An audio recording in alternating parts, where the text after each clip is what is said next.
What if I told you that one man's obsession with trees sparked a holiday that, 150 years later, still has millions of people digging holes in their backyards every spring? Stick around, because the story of the first Arbor Day is equal parts genius, stubbornness, and one gloriously over-the-top tree party. And it all started with a man who simply could not stop thinking about trees. Meet J. Sterling Morton.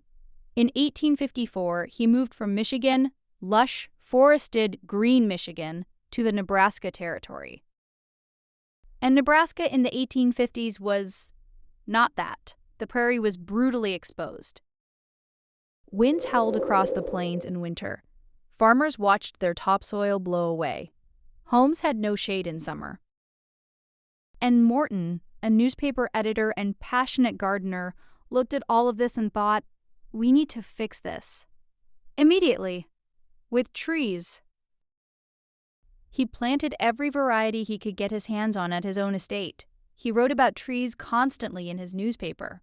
He gave speeches about trees. He named his estate Arbor Lodge. The man was, by any reasonable measure, tree-obsessed, and we are all better for it. By 1872, Morton had joined Nebraska's State Board of Agriculture, and on April 10th of that year, he proposed something that sounded almost comically simple: set aside one day for the entire state to plant trees. Together. All at once. To sweeten the deal, Morton suggested prizes for the county that planted the most trees and for the individual farmer who did the same.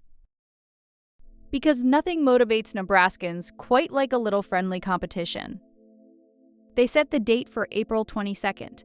They called it Arbor Day, and what happened next surprised everyone, including Morton.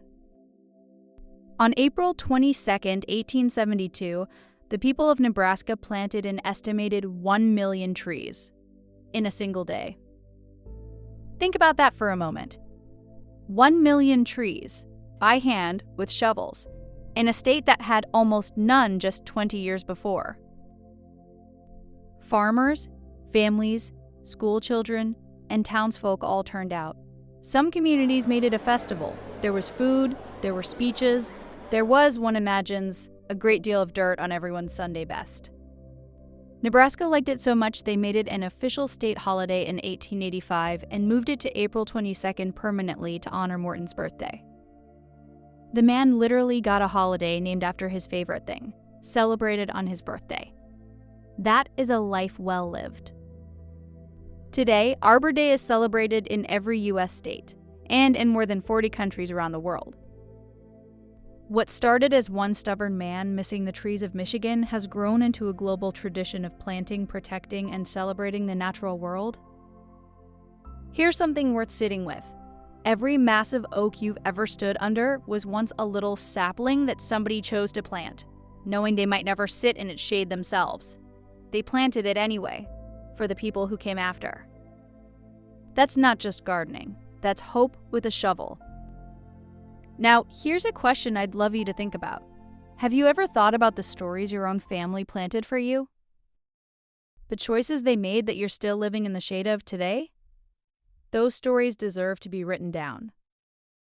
Your children and grandchildren would treasure them more than you know. Drop a comment below.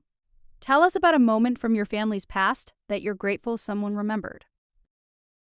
If History Sparks lit something up for you today, subscribe and join our community. We unearth a new story every single day. You never know which one will take root.